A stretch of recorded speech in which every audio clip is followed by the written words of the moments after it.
हाँ तो बच्चों, कैसे हैं आप सब। जैसा कि आज आप बोर्ड पर देख पा रहे होंगे, क्लास 10th का एकदम न्यू चैप्टर यहाँ आज स्टार्ट करने वाले हैं। नेम आप यहाँ देख सकते हैं, ट्राइंगल, जो कि बच्चों आपके इस क्लास का एक डिफिकल्ट चैप्टर में से आता है। तो इसका सबसे पहले अपन यहाँ इंट्रोडक्शन सीखेंगे और उसके बाद स्टेप बाय स्टेप इसके पूरे क्वेश्चंस को यहाँ सोल्व करते जाएंगे। तो बच्चों, इसको सीखने के लिए सबसे पहले आपको समझना पड़ेगा कॉन्ग्रुएंट को। इसका मैंने पूरा वीडियो अपलोड कर रखा है, ये क्लास 9th का चैप्टर है, आप वहां से भी इसको देख सकते हैं। और इसका थोड़ा बहुत इंट्रोडक्शन यहाँ लेते हैं, क्योंकि इसका बहुत बार जिक्र होगा जब अपन क्लास 10th के लिए अपन सिमिलर को पढ़ेंगे, मतलब समरूप को। तो पहले तो इसको समझते कि यार ये होता क्या है। तो बच्चों देखो, आपको बताया था मैंने इसके लिए कि एक तो जो शेप होता है वो कैसा होना चाहिए, इसका सेम होना चाहिए। शेप का मतलब होता है बच्चों यहाँ पर आकार से, सॉरी आकृति से, ठीक है। और दूसरा इसका जो साइज है बच्चों, जिसे बोलते हैं अपन आकार, वो भी क्या होना चाहिए, सेम होना चाहिए। अब पहले बात करते हैं बच्चों शेप से। इसका मतलब यह है कि अगर पहला वाला ट्राइंगल है तो दूसरा वाला भी ट्राइंगल होना चाहिए, पहला वाला स्क्वायर है तो दूसरा वाला भी स्क्वायर होना चाहिए, ये बात है। और दूसरा साइज से बात करें बच्चों यहाँ, तो इसका साइज क्या होना चाहिए, सेम होना चाहिए। पहली बात इसमें क्या देखी जाती है, वो देखी जाती है इसकी साइड्स, मतलब भुजाएं। अब इसमें क्या होता है बच्चों की जो करस्पॉन्डिंग होती है, मतलब संगत भुजाएं जो होती है वो आपस में बराबर होती है। जैसे कि ए बी बराबर होगा पी क्यू के, बी सी बराबर होगा क्यू आर के, और ए सी बराबर होगा पी आर के। अगर कॉन्ग्रुएंट होगा तो इसकी करस्पॉन्डिंग साइड, मतलब जो संगत भुजाएं हैं वो बराबर होती है। जैसे कि अपन कह सकते हैं ए बी बराबर पी क्यू, ए सी बी सी बराबर क्यू आर, और ए सी बराबर पी आर होगा। ठीक है बच्चों, यहां पर आपको पहली बात ये ध्यान है। और दूसरी बात देखो क्या होती है इसकी, दूसरी बात ये होती है इसकी जो करस्पॉन्डिंग एंगल्स होते हैं, मतलब संगत कोण एक ही तरफ वाले। जैसे कि बी जो है वो बराबर होगा बच्चों किसके, आप देख सकते हैं वहां पर क्यू के, तो बी बराबर होना चाहिए क्यू के। इसी बच्चों जो सी है ना वो बराबर होना चाहिए किसके, आर के। और इसी ए जो है वो बराबर होना चाहिए पी के। तो यहाँ पर अगर ये चीजें होती है, मतलब दोनों में से कोई सी भी एक चीज होती है, तो अपन कहते हैं कि दोनों की दोनों फिगर, मतलब दोनों के दोनों जो ट्राइंगल है वो कॉन्ग्रुएंट हो जाते हैं। मतलब यहाँ पर क्या होना चाहिए बच्चों, साइड्स इक्वल होना चाहिए, मतलब भुजाएं बराबर होना चाहिए, और एंगल्स भी क्या होना चाहिए, बराबर होना चाहिए। और इसका सिंबल आप जानते हो बच्चों, इसका जो सिंबल होता है वो कुछ ये वाला होता है, ये भी आपको पता होगा। लेकिन बच्चों अब क्लास 10th के टॉपिक की बात करते हैं। क्लास 10th के टॉपिक में आपके पास जो चीज आएगी ना वो आएगी सिमिलर, जिसे बोलते हैं आप समरूप। अब देखो समरूप में होता क्या है, तो इसके अंदर भी बच्चों पहली बात तो सेम है कि जो शेप है, मतलब जो आकृति है वो सेम होना चाहिए। अगर एक ट्राइंगल है तो दूसरा भी ट्राइंगल होना चाहिए, और एक स्क्वायर है तो दूसरा भी स्क्वायर होना चाहिए, एक पेंटागन है तो दूसरा भी पेंटागन होना चाहिए। मतलब इसका जो शेप है, मतलब आकृति जो है वो सेम होना चाहिए। दूसरी बात करें बच्चों यहाँ पर साइज की, मतलब आकार की।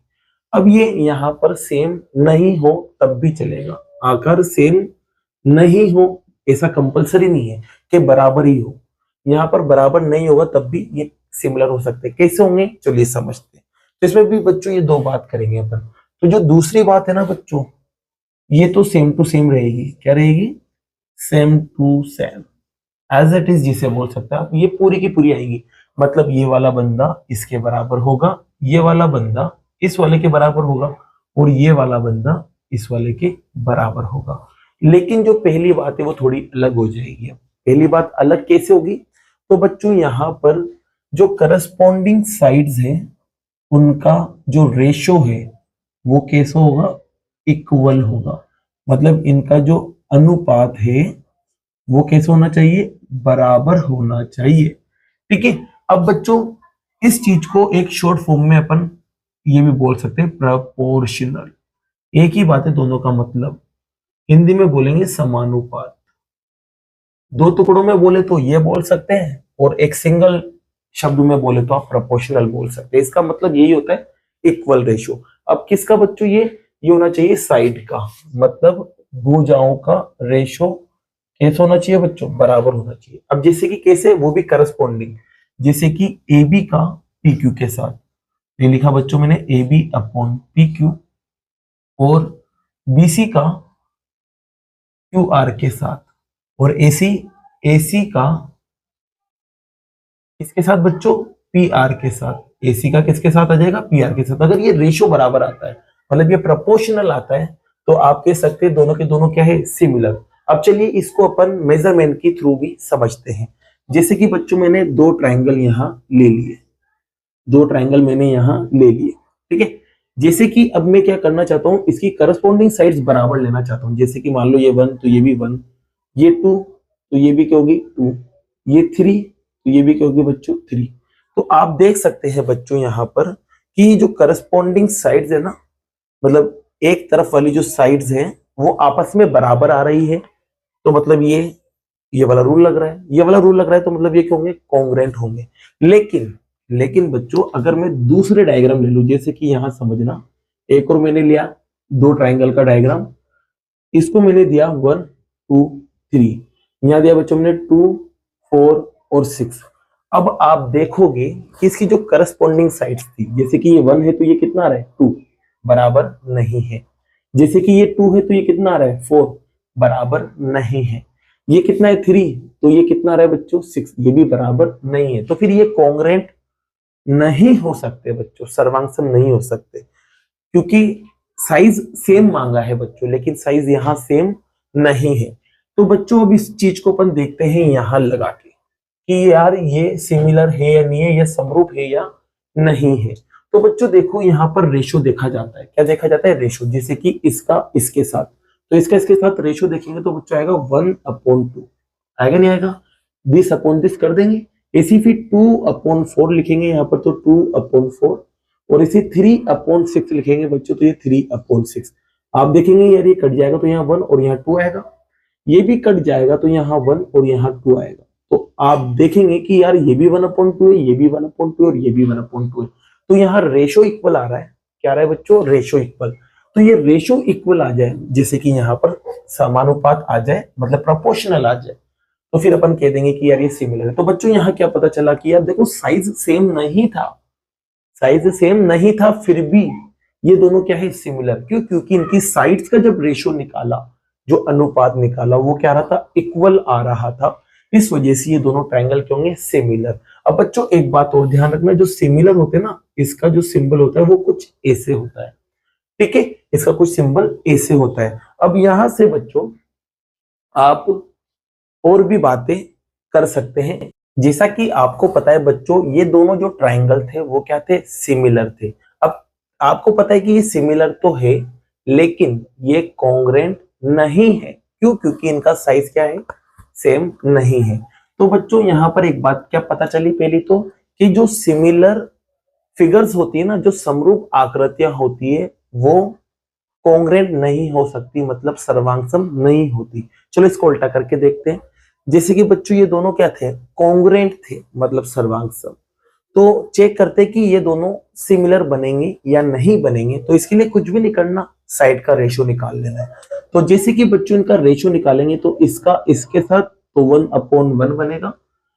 ऐसे बच्चों इसका इसके साथ निकालेंगे तो 2/2 बनेगा, और इसका इसके साथ निकालेंगे तो 3/3 बनेगा। बच्चों सब कैंसिल होकर क्या बनेंगे, 1। देख सकते हैं आप, सभी कैंसिल होकर 1 बनेंगे। क्या तीनों के तीनों बराबर हैं, तो आप कहोगे हाँ तीनों के तीनों बराबर है।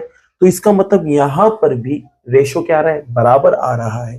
तो रेशो बराबर आ रहा है, तो ये कॉन्ग्रेंट तो थी ही सही ना, साथ में क्या हो गए, सिमिलर हो गए। तो दूसरी बात क्या पता चली कि सभी कॉन्ग्रेंट फिगर्स, मतलब सभी सर्वांगसम आकृतियां क्या होती है, सिमिलर होती है, मतलब समरूप होती है। लेकिन सभी के सभी सिमिलर कॉन्ग्रेंट नहीं होते, सर्वांगसम नहीं होते। तो आपको दो बात यहाँ पर क्लियर हो चुकी है। तो बच्चों एक बात और मैं आपको बताने जा रहा हूं।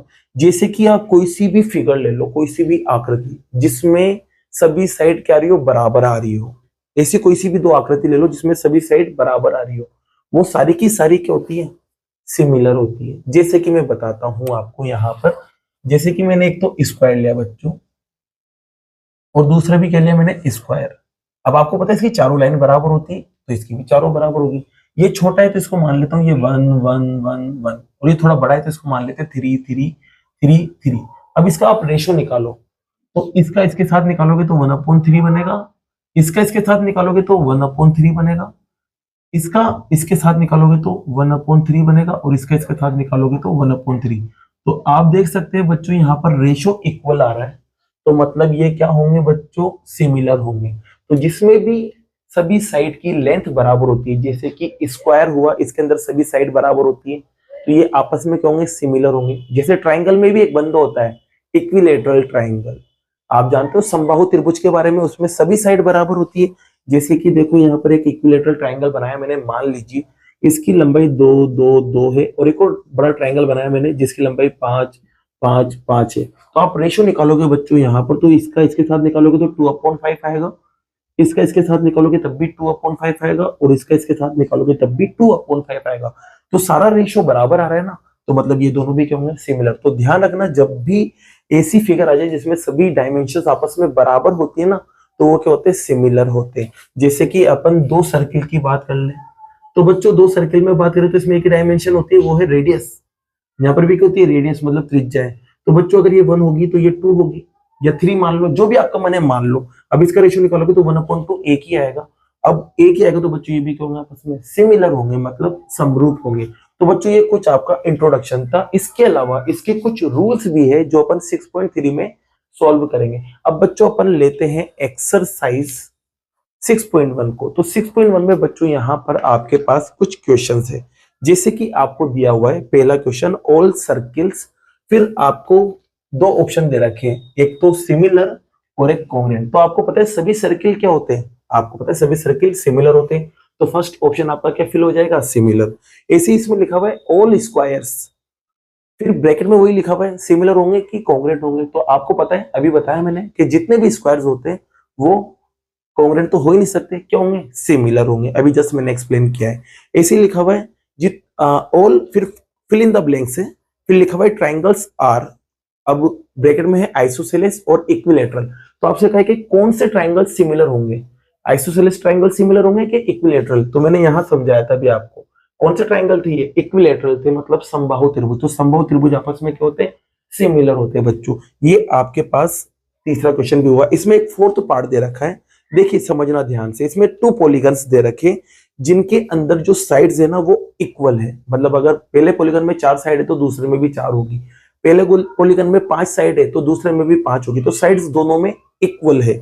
अब उसने कहा कि ये दोनों सिमिलर होंगे। अब 2 कंडीशन दे रखी है, उसने कहा है देयर करस्पॉन्डिंग एंगल्स आर, मतलब जो करस्पॉन्डिंग एंगल्स होते हैं, जैसे कि ये वाला एंगल इसके साथ, ये वाला एंगल इसके साथ, और ये वाला एंगल इसके साथ, क्या होना चाहिए बच्चों, इक्वल होना चाहिए। तो पहला जो फिल इन द ब्लैंक्स आएगा उसमें आ जाएगा इक्वल का साइन।